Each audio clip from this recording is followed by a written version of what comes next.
വരാനിരിക്കുന്ന 2026 നിയമസഭാ തെരഞ്ഞെടുപ്പിന് മുന്നോടിയായി സംസ്ഥാന ബി.ജെ.പിയിൽ വൻ പൊട്ടിത്തെറിക്ക് സാധ്യതയെന്ന് കേരളത്തിലെ രാഷ്ട്രീയ നിരീക്ഷകന്മാർ വിലയിരുത്തുന്നു. ബി.ജെ.പിയുടെ എ ക്ലാസ് മണ്ഡലമായ തിരുവനന്തപുരം ജില്ലയിലെ നേമം സീറ്റിനെ ചൊല്ലിയാണ് പൊട്ടിത്തെറിക്ക് സാധ്യതയുള്ളത് എന്നും രാഷ്ട്രീയ നിരീക്ഷകന്മാർ വിലയിരുത്തുന്നു. ദിവസങ്ങൾക്ക് മുമ്പാണ് ബി.ജെ.പി ദേശീയ നേതൃത്വം ബി.ജെ.പി സംസ്ഥാന നേതൃത്വത്തിൻ്റെ പേരുകൾ പുറത്തുവിട്ടത്.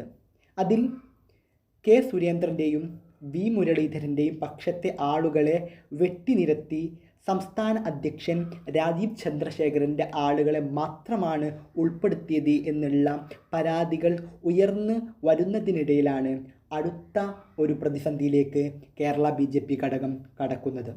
2016 നിയമസഭാ തെരഞ്ഞെടുപ്പിൽ നേമത്ത് ബി.ജെ.പിക്ക് വേണ്ടി മത്സരിച്ചത് ബി.ജെ.പിയുടെ സംസ്ഥാനത്തെ മുതിർന്ന നേതാവായിട്ടുള്ള ഒ രാജഗോപാലാണ്.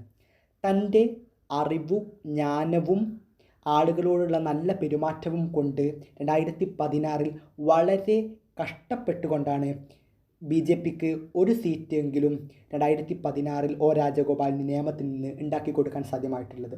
2021 എത്തിയപ്പോൾ അവിടെ ഒ രാജഗോപാലിനെ തഴയുകയും മുൻ സംസ്ഥാന ബി.ജെ.പി അധ്യക്ഷനായിട്ടുള്ള കുമ്മനം രാജശേഖരനെ അവിടെ നിർത്തുകയും ചെയ്തത്. ഇത് ബി.ജെ.പിയിലെ ഒരു വിഭാഗം നേതാക്കൾക്ക് കടുത്ത അതൃപ്തി ഉണ്ടായിരുന്നു എന്നാണ് ഇപ്പോൾ ലഭിക്കുന്ന അറിവുകൾ.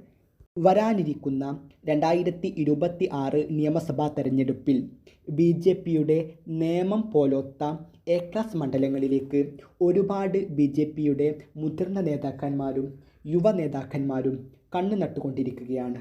അങ്ങനെയെങ്ങാനും രാജീവ് ചന്ദ്രശേഖരനെ നേമത്ത് മത്സരിപ്പിച്ചാൽ ഒരു വലിയ പൊട്ടിത്തെറിക്കാണ് ബി.ജെ.പി സംസ്ഥാന ഘടകത്തിൽ ഒരു വലിയ പൊട്ടിത്തെറിക്ക് സാധ്യതയാണ് രാഷ്ട്രീയ കേരളം വീക്ഷിക്കുന്നത്.